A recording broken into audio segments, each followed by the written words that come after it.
Why I think Tesla FSD is already done and the secret behind Tesla's speed and innovation. Let's get started. Welcome to the weekly review. I'm your host Farzad Misbahi, and I spend the next half an hour, 45 minutes sitting down and just dumping my brain on you, like it or not. Sorry. You clicked on the video. I'm sorry.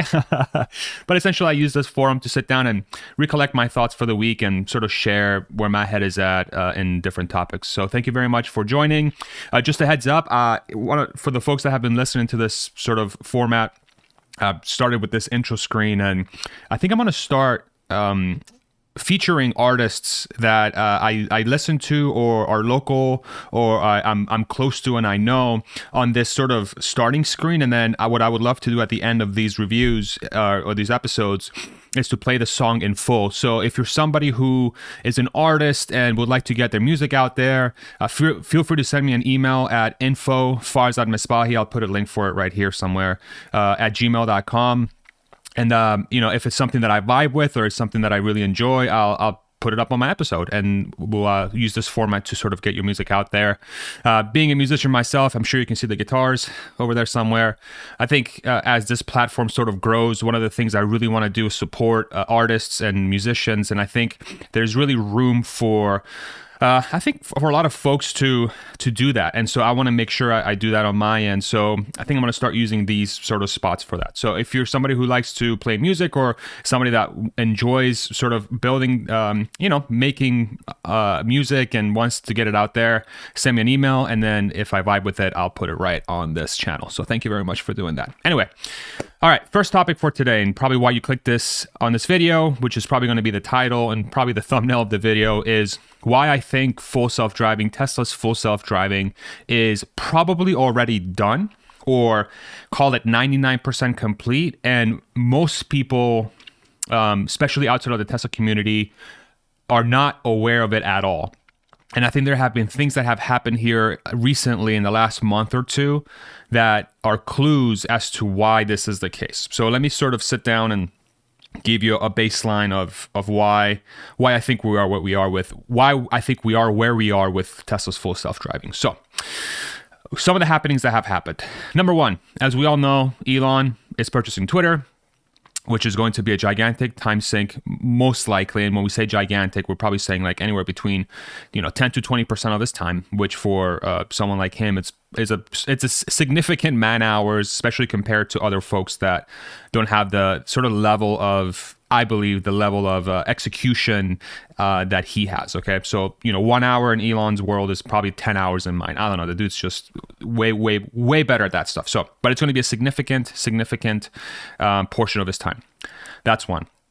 Number two, the head of AI for the company, so Andre Karpathy, went on sabbatical, I think about a month ago, maybe a little bit longer, maybe a little bit shorter. But this is the person essentially that heads the entire AI unit for Tesla. Think of it. They definitely have that team built in a way where there's going to be folks that work for Andre that are going to be doing more specific stuff or more or things that are more focused for the full self-driving software itself. But essentially, Andre is the leader. He's leading that entire team and ensures that everything's sort of in the right spot. Okay. And then the third thing as well is that if you've noticed for the last, say, few months, if you're somebody who follows Elon Musk and somebody that sort of, watches his interviews and jumps on the calls, it seems like Elon for the last while has been in a pretty good mood. If you sort of flash back to, especially during the FUD years, as I like to call them, 2017, 2018, 2019, it was very obvious that Elon was going through a very tough time. He looked very tired. You could tell that he was impatient in certain settings. He just wanted to get stuff done, and visually he just looked tired. He looked tired and he looked stressed. Lately, he's been looking...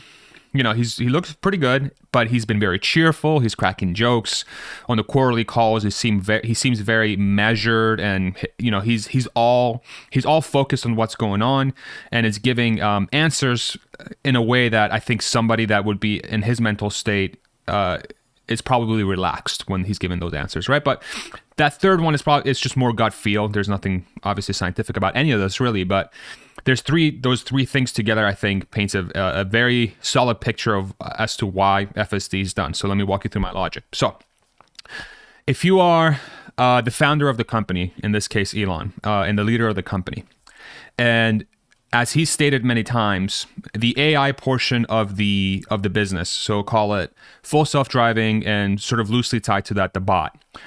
These things are priority number one. Priority number one for the company. And you've stated this multiple times. Okay? Why would you go and buy something like a Twitter that's going to take time away from your other projects in a significant way? Okay? Even if Elon has the bandwidth of 10x the average person, call it, there's still a limited number of hours that Elon's able to spend working on things. Okay? So he goes ahead and buys Twitter. So that's, say, 10 to 20% of his time goes away. Then his leader is given the go-ahead, his full self-driving, his AI leader, Andrej Karpathy, is given the go-ahead to go on a, 4-month sabbatical to go and do whatever he needs to do. Okay, so then you essentially remove a significant percentage of the leadership structure that's there to ensure that stuff gets done. And that's how leaders work in organizations. They're there to steer the ship in the right direction, to ensure that folks are always working on the right things, and to sort of chip in and give ideas where they feel they can, and help in any way possible to remove obstacles to finish a specific project. Okay? And then you see Elon being very cheerful, okay? These three things combined, okay, tells me very, very, very confidently that full self-driving is either ready to launch, okay, or it's at the point now where those pieces, so the leadership structure and Elon's sort of like overwhelming attention going to that project is not needed anymore, okay? And I think with the release of whatever version is going to come out here in the next week or two that Elon announced in the last week or so, I think that's going to become confirmation that we're on the path for this to actually happen. I find it very, very strange that something like this would happen where Elon shifts attention away and the leader essentially goes away for a while, it takes a break, unless this stuff is done. Or at the very least, they have people in place where that leadership structure is 100% confident they're done, okay? Let me put it in a different context. You'll be working on this full self-driving thing in reality for, say, the last 6 to 8 years, okay? If you think about when Tesla shifted away from autopilot with Mobileye to their Navigator and Autopilot suite, that sort of 8-camera hardware suite that Tesla has built in-house. When that shift happened, that was really in earnest the beginning of Tesla working on self-driving software, okay? And so you're working on this for the last 6 to 8 years. Okay. And then based on the communication that Elon and the team has given for the last few years, full self-driving is a key thing that's going to happen. And as of very late, Elon has said over and over again, I'm very confident this is going to get done in 2022 at the end of this year. Okay. Why would you start taking your attention away from that project that you've been intensely working on for 6 to 8 years unless you were done? The other scenario is that you just it's a failure and it's not going to work out, right? And they're lying and this thing is just dead in the water and they need to sort of like, they're like, okay, well, screw full self-driving. I'm going to go focus on Twitter now, and Andre's going away and he's probably going to go away forever, right? So that's where I think folks that perhaps are bearish on the software that's sort of the justification they would make, right? It's like, well, they're looking to distract themselves with something else because this is too hard and it's not going to work, okay? But having worked at Tesla, I know this firsthand, is that people really didn't take vacations in that company unless huge projects were done, okay? 99% of the time, myself included. I wouldn't take a vacation and my peers wouldn't take any vacations unless a major project that we're working on is either at completion or all the pieces are in place for that thing to be completed in the next couple of weeks. Okay? And I'm not saying full self-driving is something that's going to be 100% complete in the next couple of weeks, but it's 100%, in my opinion, 100% going to be absolutely ready to be launched this year. And this is how I see the rollout playing out. So they will probably take the subset of cities that have the best weather and the best, call it road markings, some sort of combination there, where they are 100% confident that full self-driving is going to work, 99.99999% of the time, and have a safety rating that's going to be significantly higher than a human. So, and that will happen, in my opinion, at the end of this year, say December 2022, that limited release of complete full self-driving will be live. Okay? Could be probably most of California, because y'all that live in California are blessed with incredible weather. Congratulations. I'm very jealous. So folks in California, call it Los Angeles, San Francisco, San Diego. Okay. Probably New Mexico, probably Arizona, maybe Texas, maybe Austin. The interesting thing about Austin is that, I do have full self-driving beta, and as the car has been getting better, it's been handling the road situations much, much better. But there's still some wonkiness about this city because of road markings that are interesting. But regardless, 8 months from today, from April, that's a lot of time. That's a lot of time for Tesla to get this stuff figured out. These like small things. And again, Elon wouldn't buy Twitter, and Andre wouldn't go on sabbatical unless they're 100% confident this will get done this year as well. That's my firm belief. The other thing to keep in mind is that 8 months, so let's say from here to, May? So 7 months, call it. 7 months from now to December. 7 months in Tesla is like 3 years anywhere else. 4 years anywhere else. Okay? And I say this having worked at the company. Stuff just moves way faster than anybody expects. It's so freaking fast constantly. And I want to talk about this as to why this is the case as well. Sort of like a transitional topic. And yeah, those things combined with how the software is going to release at the end of this year, I think I believe that people don't expect that to happen. And if you go out on forums and if you go on Twitter and you listen to the folks that have been following this sort of storyline, there's still a lot of doubt that this is going to happen. There's still a lot of folks out there that are still doubtful, and honestly, rightly so. There's nothing wrong with people not having full confidence that this is going to get done. That's kind of what happens when, in this case, Elon is saying, 6 weeks, maybe 6 months, definitely. That's one of the legendary memes that's sort of come out of this whole thing. But, when you keep repeating over and over again that this is not going to get done in time, or that you're going to say it's going to get done much faster than it actually gets done, you lose trust, right? You lose some sort of a rapport that you had with your fan base. But then you also notice the tone shift. This is yet another thing as to why I think this is much closer than people think. Anytime Tesla has gotten sandbaggy with stuff, okay? When they start getting sandbaggy with stuff, meaning if you're not familiar with the term sandbagging, is when you are under-promising but over-delivering. Think of it that way. You say, hey, we're going to grow 50% year over year, and then you end up growing 80%. That's an example.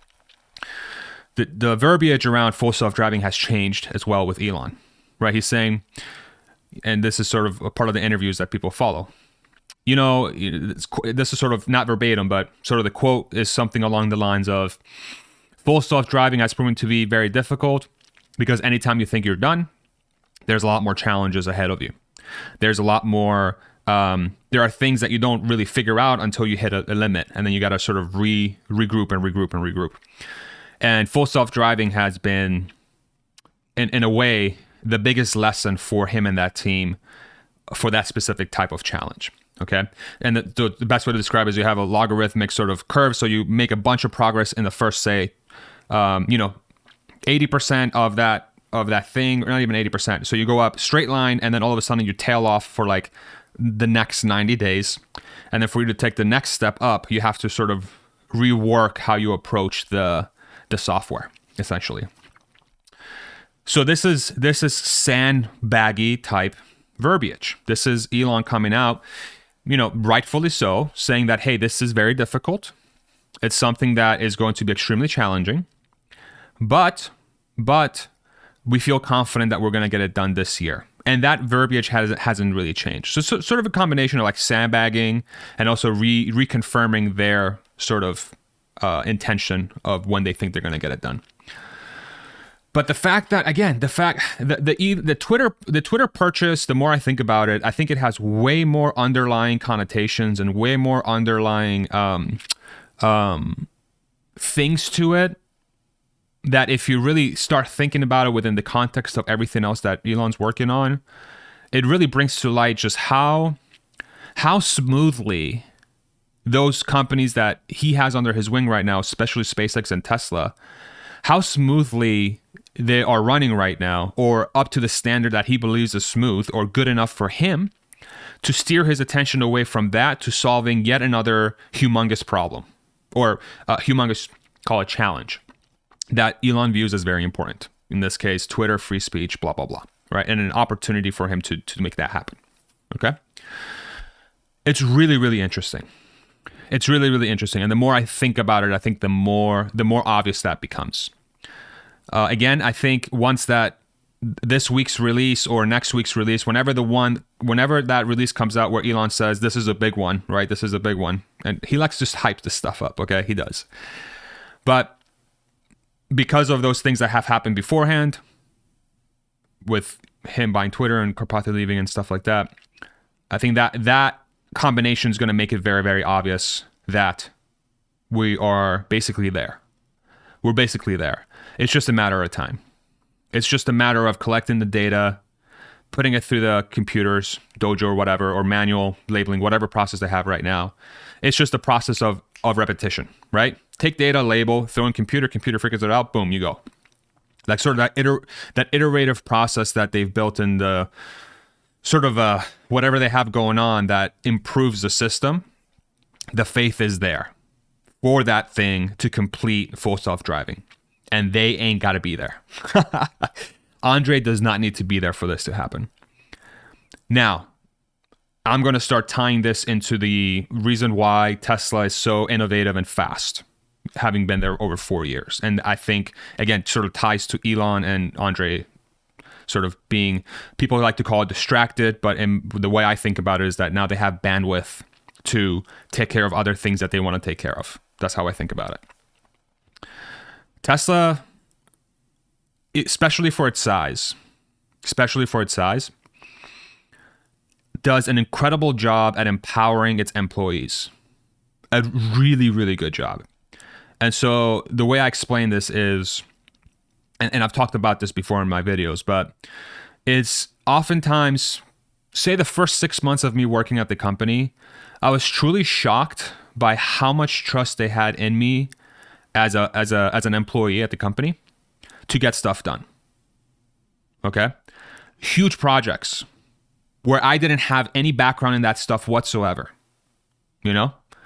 They're like, here you go. I need you to do this. And you're like, I don't know how to do any of it. I've never done this before. And it's how big of a project, how big of an impact? Oh, it's going to, if I don't make this happen, it's going to like bring service to a halt. Okay. And you're sure I need to do this? Like, I'm the right person for this? Yeah, you got this. Go get it, right? Weird. So weird. But that's the reason why Tesla has such an incredible team and why they're able to execute at such a high level and why they move so fast. I'm going to go ahead and put up a chart right now on this screen that describes this, I think, in the best way possible. Okay. What's the timestamp right now so I can figure out? 19 minutes. All right. So right around 19 minutes, I'm giving myself the mental clue that I should put up a chart right here. So here's the chart. Okay. So there's two axes. There is call it the company size axis, and then I'm going to call it the employee empowerment axis. Okay. Typically what happens, and this is true probably for 99% of companies, and the reason why I know this is because I've worked at different companies before this one, and I have a network where I talk to people that work for companies that are of a certain size, right? It's just a sample size. And this isn't 100% scientific. This is just, I'm trying to describe a point as to what Tesla's secret sauce is, essentially. And I think this is the best graphical representation of it. Okay? So what typically happens is the smaller the company is, the more empowered or the more trust you have from the company or the leadership of that company to get stuff done, or to complete projects, or to make decisions, right? And what typically happens is because you're so small, you say you're a 100-person company or even a 50-person company, especially if you're a startup in the technology sector,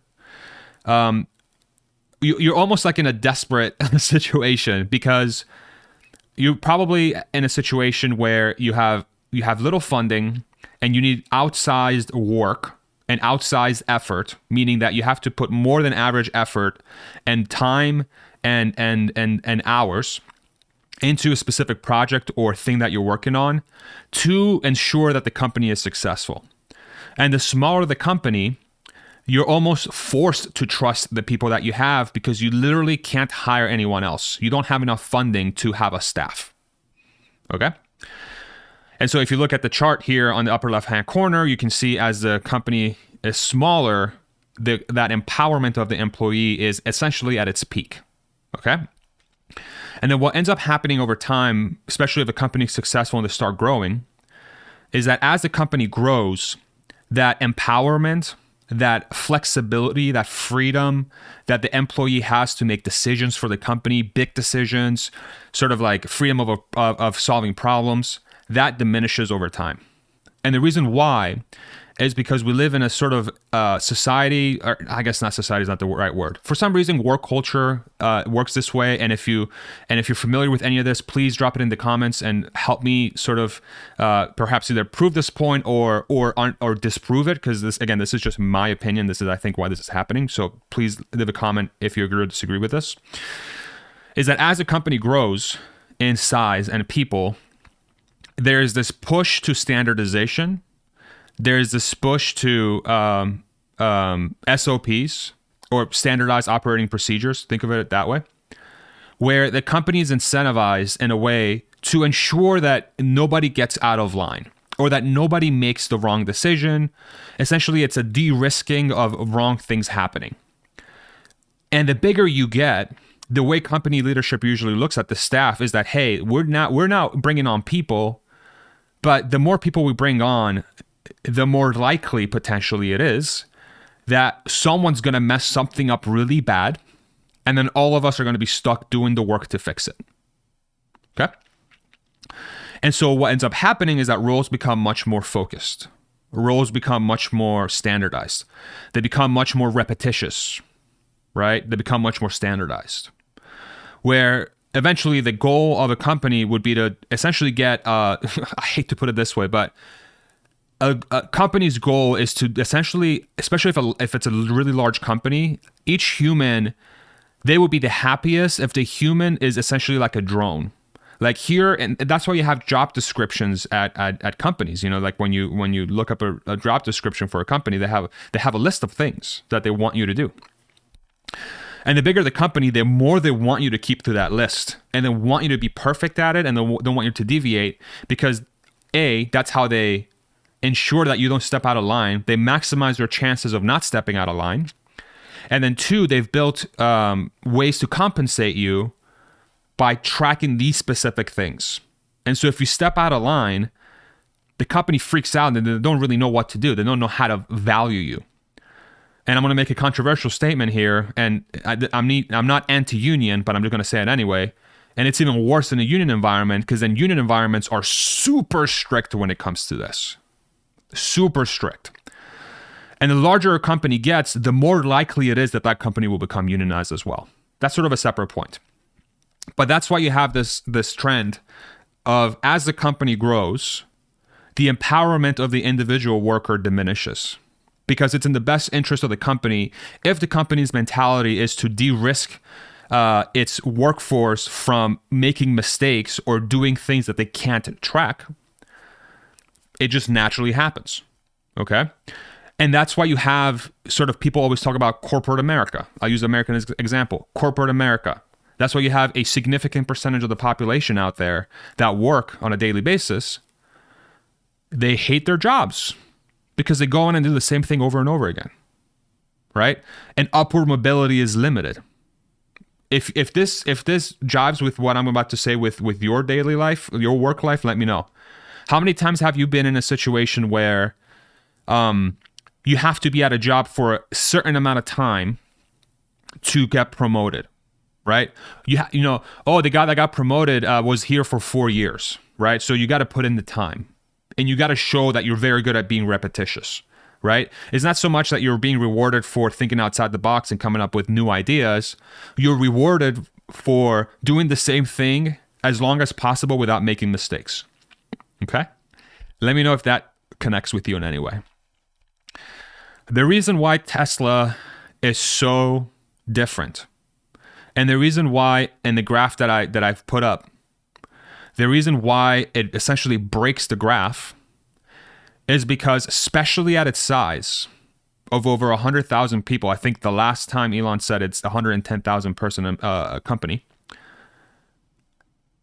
the empowerment and the trust that that company has on its employees is still through the roof. It's off the charts, okay? And I can say this firsthand because I was there for over 4 years, and I led teams, and I work with other people that led teams. At one point, I was running a facility with almost 100 people, which, some people might like, it's not that big. Directly working with 100 people. And this practice was common everywhere, where as leadership, the only way to run this company well is if you empower the hell out of your people. And the way you empower your people is you allow anyone to offer ideas, to be part of a solution, regardless of where they fit in that equation. One of the examples that I gave in one of my interviews was that we had a janitor at our facility that ended up building tools that raised the overall distribution network's output capacity by like 20%. I forget what the exact number is. But he built a thing with his bare hands, and this thing allowed us to become way faster on the outbound floor. Okay, Mike, if you're watching this, Mike, I have not forgotten. Freaking beast. When you have that sort of environment where anybody can come in and have an outsized impact to the company,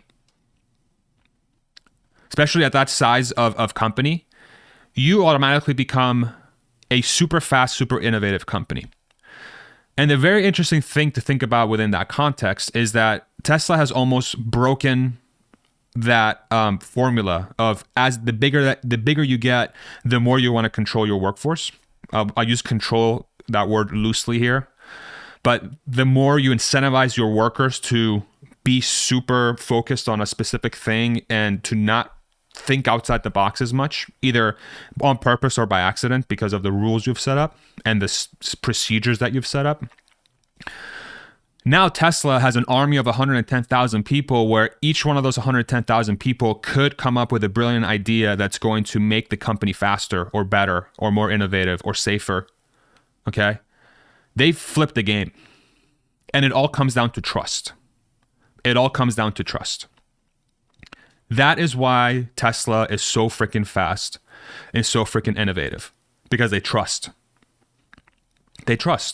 Everybody who works there is trusted to do the right thing.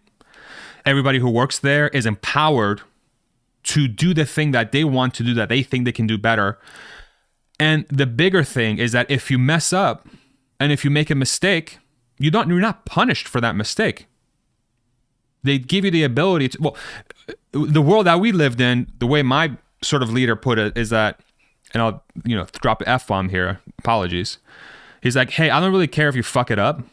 I just want you to fix it in 24 hours. You have 24 hours to fix it if you fuck it up. Okay? So that was like a different way of thinking, right? So I was essentially given the ability to mess up. And the secret is that when it comes to innovation and trying new things and getting things to be better by an order of magnitude, not just 10% or 5%, but by an order of magnitude, you're going to need to break stuff. Sometimes you'll have to break stuff because it's in that broken mode that you find that secret sauce, that little nugget that you're like, holy crap. Okay, so I broke it and we're 90% slower. But I did not expect this flow to appear. Or I did not expect this sort of behavior to appear from the workforce when it's in this state. And then you take that baseline and you build on that, and then all of a sudden you're two times faster, right? So oftentimes you have to break.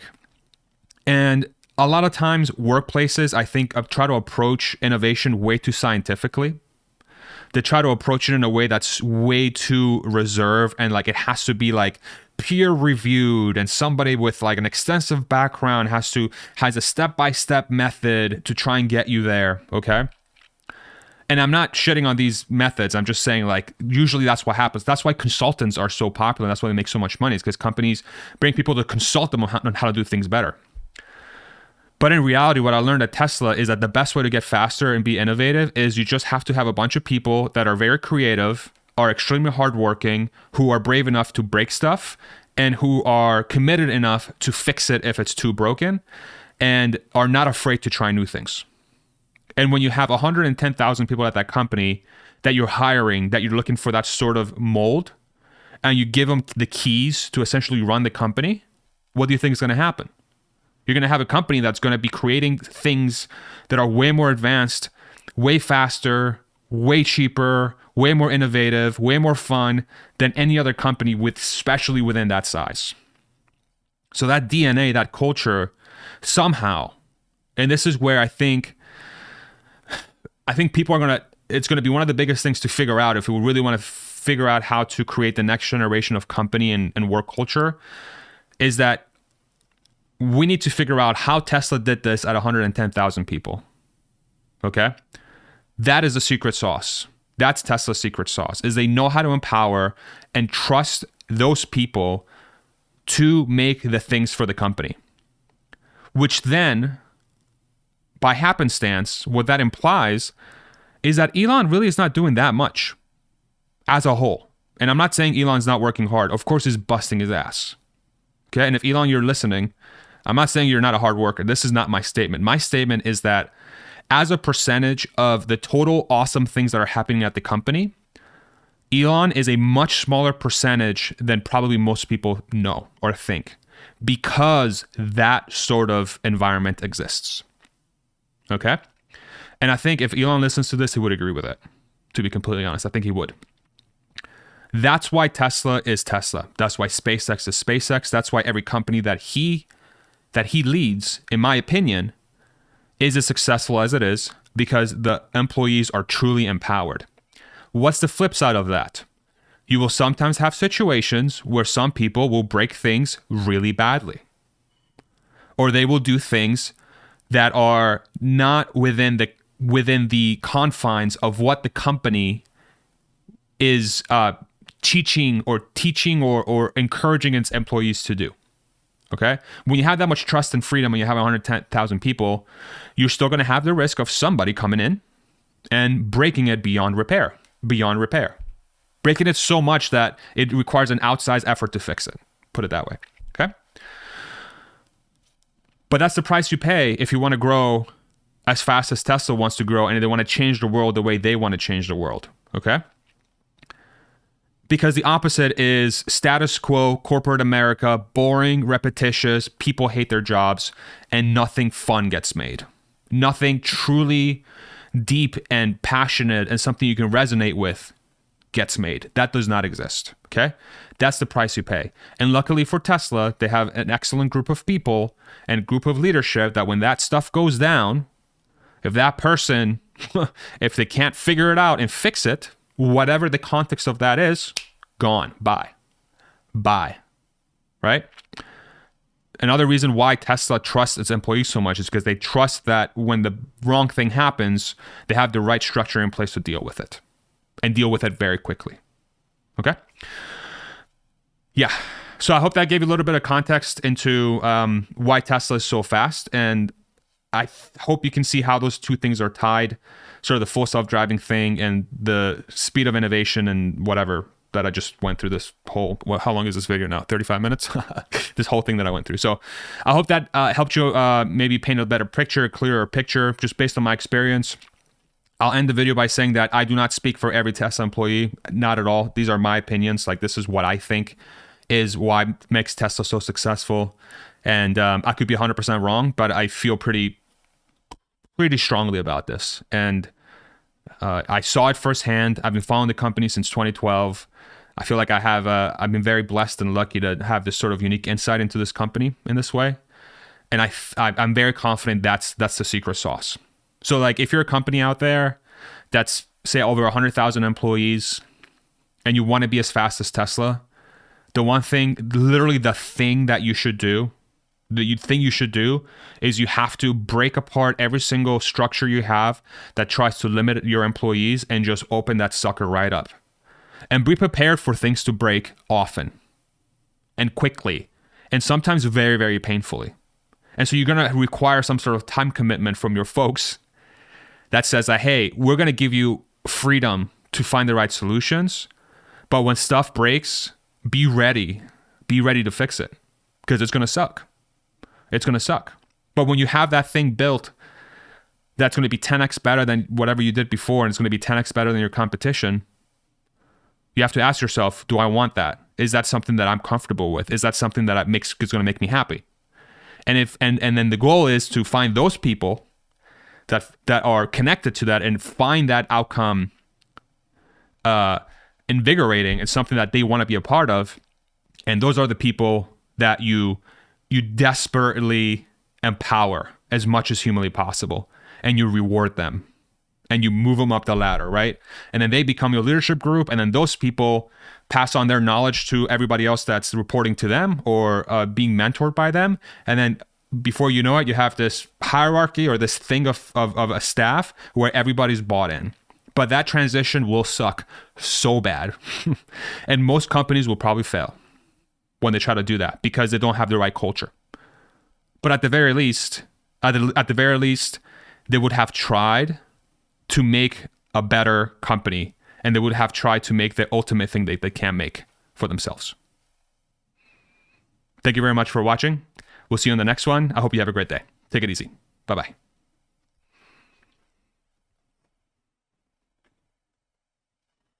Thank you so much.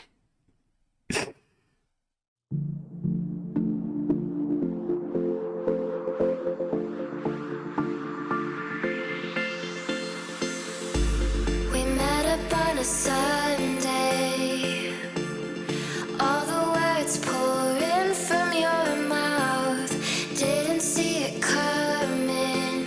You say you're done and you're walking out, but hold on, won't you hold on before you move on, before all our love is long gone. Won't you hold on and just listen to me?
Listen to me